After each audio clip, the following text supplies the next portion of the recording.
आपके लिए कोई चीज ऐसी नहीं है जो असंभव हो। मोबाइल मनुष्य ने बना दिया, हवाई जहाज मनुष्य ने बना दिया, 1.5 मिनट में अमेरिका तक पहुंचने वाला बम मनुष्य ने बना दिया। तो ये सारे चमत्कार मनुष्य कर रहा है जो भगवान करता है। आप में ही भगवान विराजमान है प्यारे बंधुओं। पर प्रॉब्लम कहां है? प्रॉब्लम यह है कि हमारे अंदर जो बैठा हुआ है ब्रह्म परमात्मा शिव, वो दिख नहीं रहा, इसलिए मंदिर बनाने पड़ रहे हैं। हमारे अंदर जो विराजमान है वो दिख नहीं रहा है, इसीलिए मंदिर बनाना पड़ रहा है। आदमी जब आईने में तस्वीर को देखता है तो अपना स्वरूप नजर आने लगता है।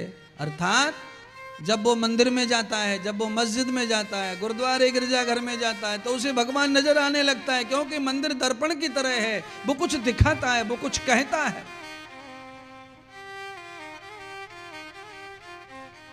वैसे तो हमारा शरीर ही परमात्मा का असली मंदिर है महाराज। इस शरीर में सर्वत्र देवता विराजमान हैं। एक एक अंग में अलग अलग देवता बैठे हैं, फिर भी ये शरीर कैसे नालायक हो जा रहा है, कैसे बुद्धि खराब हो जा रही है महाराज। हाँ,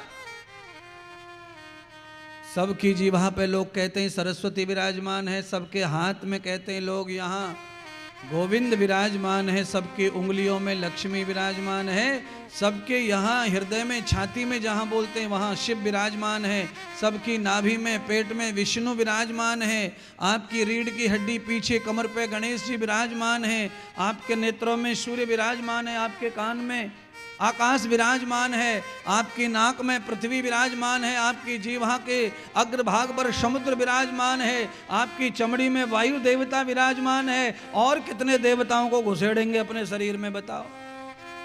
सब कुछ विराजमान है। इतने देवता भरे पड़े हैं, फिर भी मछली के लिए जगह कहां बच गई, गुटखा के लिए जगह कहां बच गई, बीड़ी के लिए जगह कहां बच गई, जुआ के लिए जगह कहां बच गई, सट्टे के लिए जगह कहां बच गई रो।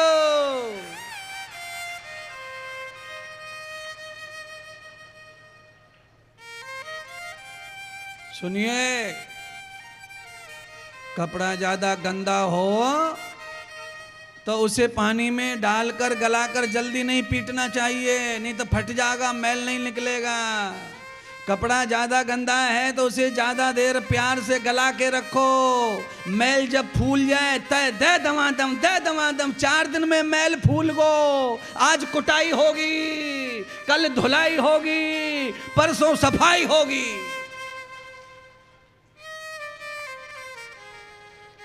हाँ महाराज, लग तो ऐसा ही रहा है महाराज, आज पूरे मूड में है, आज तो कुटाई करके ही।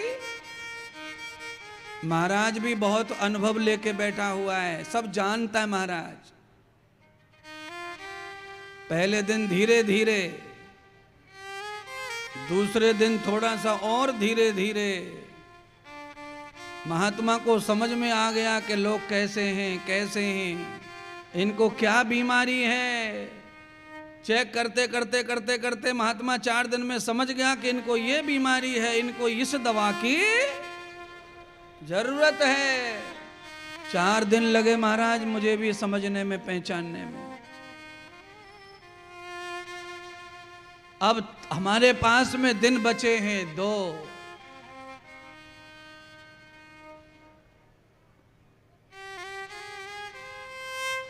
ओंकारेश्वर महादेव का प्रपन्न दर्शन किया। ओंकारेश्वर महादेव की महिमा को भी बताया। भगवान श्री सूत जी सौनक जी को एक एक कथा श्रवण महादेव की करा रहे हैं।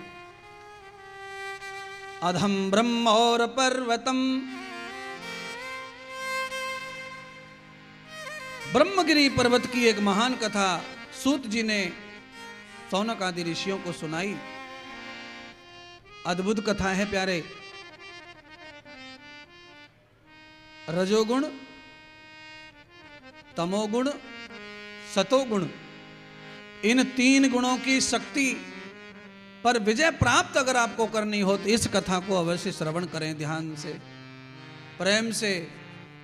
1 मिनट भगवान शंकर का कीर्तन कर लीजिए, फिर हम ये कथा शुरू करेंगे जो 3 गुणों को आपको विजय करवाती है, आप में ये शक्ति प्रदान करती है। त्र्यंबकेश्वराय भोले त्र्यंबकेश्वराय, हर हर भोले नमः, हर हर भोले नमः शिवाय, हर हर भोले नमः शिवाय, हर हर भोले नमः शिवाय, नमः शिवाय ओम नमः शिवाय, नमः शिवाय ओम नमः शिवाय, हर हर भोले नमः शिवाय, हर हर भोले नमः शिवाय, महाकालेश्वराय ओमकारेश्वराय,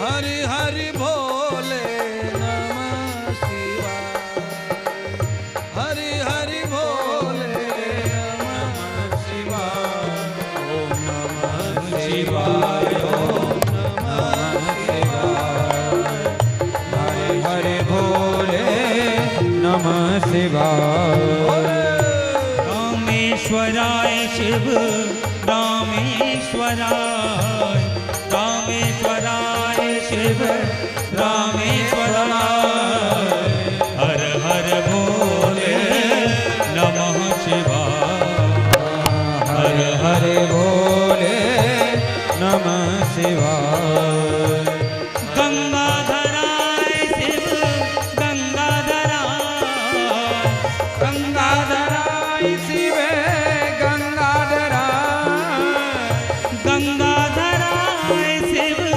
गंगाधराय, गंगाधराय शिव गंगाधराय, हर हर भोले नमः शिवाय, हर हर भोले नमः शिवाय, नमः शिवाय ओम नमः शिवाय, हर हर भोले नमः शिवाय, हर हर भोले नमः शिवाय, हर हर भोले नमः शिवाय, हर हर भोले नमः शिवाय, हर हर भोले नमः शिवाय, हर हर भोले नमः शिवाय, हर हर भोले नमः शिवाय, नमः पार्वती पतये हर हर महादेव। बैठ जाइए, इस पावन कथा को सुनिए। इस कथा को श्रवण करने का फल है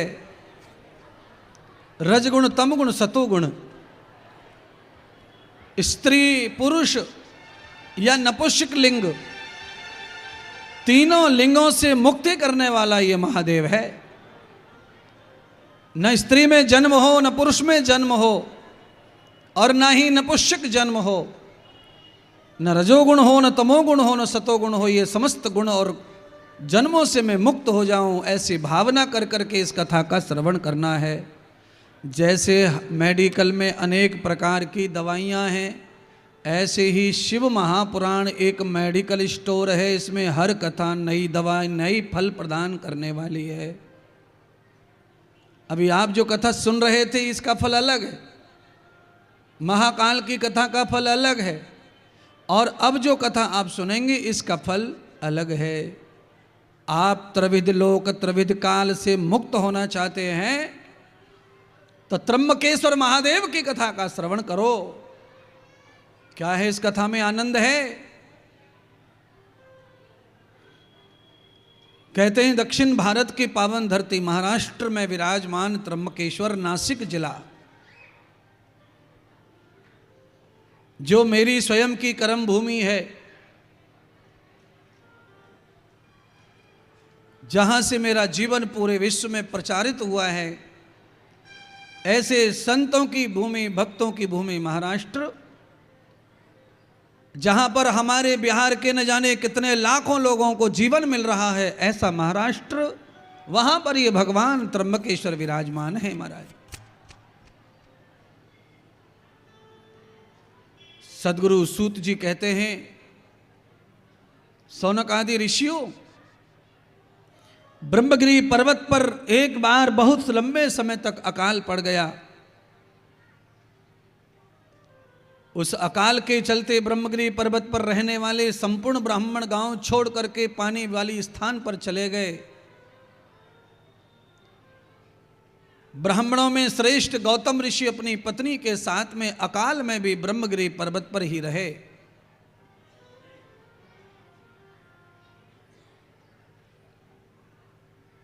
गौतम ऋषि की पत्नी अहिल्या ने पति को लाख समझाया कि सब चले गए, अब आप यहां बिना पानी के कैसे जियोगे। गौतम ऋषि को बड़ा अभ्यास था बिना पीने बिना खाए जीने का। पत्नी को भी कहा मैं तुम्हें अभ्यास करा दूंगा। और अभ्यास और योग में वो शक्ति है कि न अन्न चाहिए न जल चाहिए, केवल श्वास से आदमी जी सकता है। एक स्थान पर बैठकर केवल ध्यान परमात्मा करना है तो जल भोजन ज्यादा नहीं चाहिए शरीर को। इसलिए जब भी कहीं ध्यान भजन हवन करने का नियम होता है, वहां पर कोई भी पानी भर के गिलास नहीं पीता है, 3 चम्मच पीता है। और ये 3 चम्मच का जो आचमन है, इस आचमन से आपको ये सीख मिलती है कि आप जब भगवान की ओर बढ़ते हो तो आपका भोग अपने आप ही खत्म होता चला जाता है और संयोग बनता चला जाता है। ओम अमृतः उपवस्त्रमसि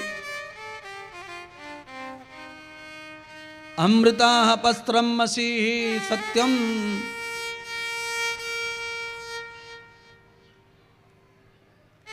वेदों के मंत्रों से उच्चारण करके जब जल अंदर प्रवेश करता है तो थोड़े से जल में ज्यादा लाभ शरीर को प्राप्त होता है।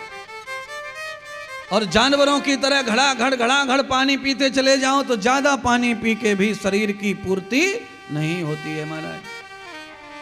ज्यादा जल्दी पानी पीने से बाथरूम जल्दी आएगा, प्यास बुझने वाली नहीं है। इसीलिए पानी पीने का ज्ञान भी मनुष्य को गुरु से ही लेना पड़ेगा। माता पिता से ले लो, अगर वो अच्छा पीते खाते हो तो उनसे भी मिल जाएगा। अब वो माता पिता ही पहले से जानवर की तरह पानी को घटाघट करते हैं तो बच्चों को क्या सिखाएंगे अलग से बाहर। इसीलिए पानी पीने का ज्ञान का है महात्मा, आप तुम ही बताओ। लो महाराज हम बता रहे हैं, पानी पीते समय पानी को दोनों होठों से दबाकर चूस कर पानी को पीना चाहिए। आप बर्फ कैसे खाते हैं? बर्फ की गट्टी कैसे खाते हैं बताओ ना। खाई नहीं कभी है? अरे बर्फ तो सबसे ज्यादा बिहार के लोग चूसते महाराज।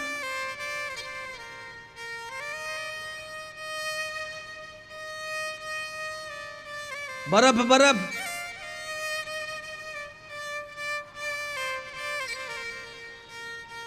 बर्फ की टिक्की, हरी पीली लाल गुलाबी, बर्फ का गोला कह लो, आइसक्रीम कह लो, आदमी कैसे खाता है? उसको चाटता है, चूसता है और उसमें से थोड़ा सा टुकड़ा तोड़ता है। पहले चाटेगा, फिर चूसेगा, फिर काटेगा। पानी के साथ में यही धर्म करो, क्योंकि बर्फ में पानी के अलावा कुछ नहीं होता है। पानी ही मात्रा में होता है ज्यादा, 80%, 20% में वो होता है सब मिलावट, जो दूध पानी खोआ फकड़ा जो मिलाया सो मिलाया, पर पानी की मात्रा ही उसमें ज्यादा है। इसलिए पानी को बर्फ की तरह करेंगे तो आप लिख लो मुझसे, 1 महीना कर लो। पानी कम से कम पेट में जाने के बाद भी पूरे शरीर को पानी ही पानी प्राप्त हो जाएगा। आप जब 4 इंची का पाइप खेत में छोड़ते हैं पानी भरने के लिए गेहूं में, तो पानी प्रेशर से जाता है। खेत का खाली भाग जिधर होता है, नीचा भाग उधर होता है, पानी इस से उधर ही भाग कर निकल जाता है दूसरी तरफ, और खेत का जो ऊंचा भाग है वो सूखे का सूखा रह जाता है। और पानी कम मात्रा में, पानी का अगर फुहारा आप अपने खेत में घुमाएं फुहारा, तो आपको 1.25 इंची पाइप में फुहारा लग जाता है, फुब्बारा लग जाता है, और सूखे नीचे सब पे एक बराबर पानी चला जाता है। पानी की बचत होती है और फसल सुंदर होती है। ऐसे ही पानी को चाट के, चूस के, चख के पियोगे तो पानी खर्च कम होगा और लाभ ज्यादा होगा। तुम क्या कर रहे हो? तुम ये कर रहे हो कि आलू की सब्जी टमाटर डाल के 15-20 पूड़ियां खींच के 5-7 गिलास पानी पे थड़ा थड़ तड़ा तड़ तड़ा तड़ धड़ा धड़ धड़ा धड़, और खाने के बाद में खाने से उठते नहीं है, सीधे बाथरूम की तरफ दिखते जाते हुए। क्या काय को जा रहे हैं भाई? कहाँ जा रहे हैं भाई?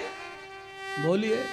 इतना पानी पिएंगे खाने के ऊपर से तो खाना कहाँ रुकेगा? रुकने की जगह तो बताओ। पानी के साथ में तो पत्थर बह जाता है, लकड़ी बह जाती है, पेड़ बह जाता है, 80 किलो का आदमी बह जाता है, तो ये खाना कहाँ रह जाएगा? इसीलिए खाने का स्वाद लेकर, मजा लेकर, आनंद लेकर खाने को खाओ। इतरा इतरा कर खाना खाना चाहिए। कैसे? इतरा इतरा के। अब कहेंगे महाराज कैसे इतराएं? सुनो, 125 साल की पुरानी टॉफी, 125 साल से भी ज्यादा हो गए होंगे टॉफी को। मेरे पिताजी ने भी देखा तो वो कह रहे थे मैं जब से जन्म लिया तब से देख रहा हूं इस गोली को, मैंने जन्म लिया तब से। मेरे बाबा को पूछा, बाबा कह रहे मैंने भी देखा है। यानी कि मैंने अंदाज से बोल दिया 125 साल से पुरानी गोली है, लेम चूस की, संतरे की गोली। आप जानते कि नहीं संतरे की गोली? हाँ, संतरे की गोली को गाल में धर के जैसे चूसते हैं ना, 5 मिनट इधर 5 मिनट इधर 5 मिनट, ऐसे ही रोटी के टुकड़े को थोड़ा इधर चबाओ, थोड़ा इधर चबाओ, थोड़ा इधर चबाओ, थोड़ा इधर चबाओ, पूरा मुंह खुश हो जाए तब जाके अंदर ले जाओ।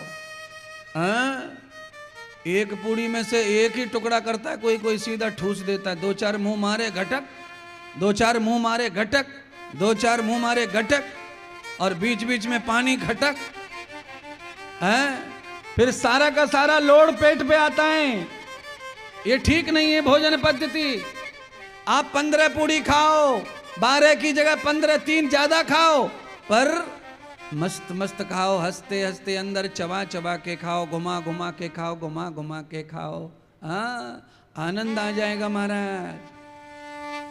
आप रबड़ी बनाना चाहते हो, रबड़ी दूध की, पानी दूध रख दिया तुमने कढ़ाई में, आग जला दी। ओ बाबा, ओ बाबा, नाती पोते वाले बाबा, रबड़ी बन रही है, रबड़ी खा के जाओ। कहाँ चले लिए? आ रहे?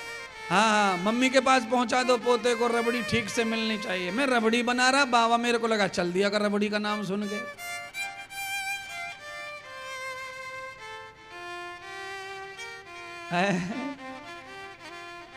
सब लोग मुझे बाबा कह रहे तो मैंने भी बाबा कह दिया, बदला चुक गया।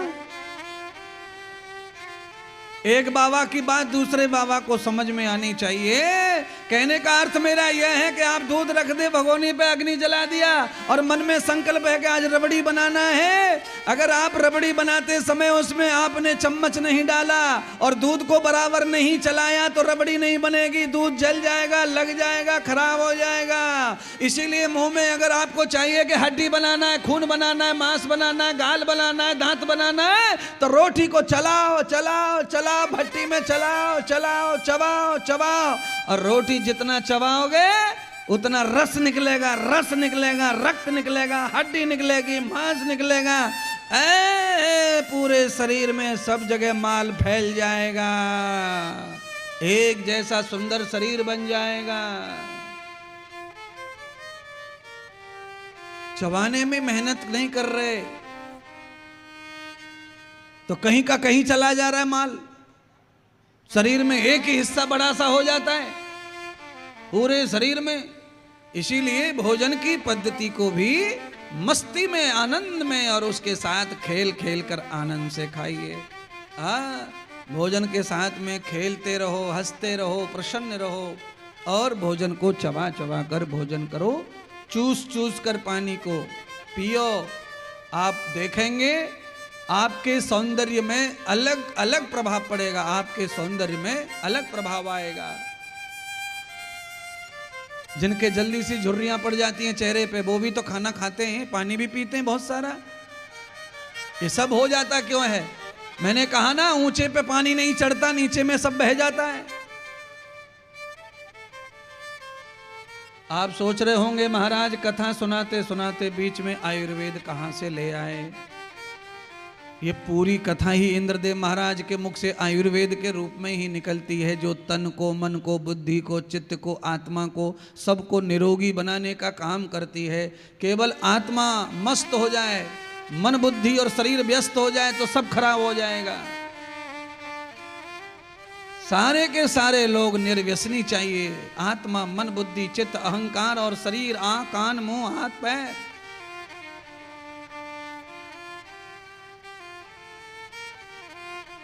अहिल्या के साथ में गौतम ऋषि 6 बरस तक अकाल में ब्रह्मगिरि पर्वत पर ही बैठे रहे, भजन करते रहे और प्राणायाम के द्वारा वायुमंडल में जो भी पानी बहता था, हवा में ठंडी गर्मी, वो ग्रहण करते रहे और अपने जीवन को बचाए रखे। गौतम ऋषि ने एक दिन वरुण देवता को ध्यान किया। वरुण देवता के ध्यान करने से वरुण देव प्रकट हो गए। वरुण देवता ने ब्रह्म ऋषि गौतम से कहा, अरे गौतम, ऐसी कठिन तपस्या अकाल में तुम क्यों कर रहे हो? तुम्हें क्या चाहिए? अरे जैसे सारे ब्राह्मण चले गए छोड़ के अकाल के धरती को, वैसे तुम्हें भी चले जाना चाहिए। अपनी पत्नी के साथ अपने प्राणों को अंत करना चाहते हो? अरे कैसे जीवित रहोगे? यहां से चले जाओ। परीक्षा ले रहे वरुण देवता। गौतम ऋषि ने कहा, हे देव, मैं कहीं नहीं जाऊंगा। अगर मैंने ब्रह्मगिरि पर्वत पर अपना जीवन बिताया है तो अकाल आफत आने पर मैं पर्वत को अकेला छोड़कर कैसे चला जाऊं? आफत काल में परख होती है अपने और पराये की।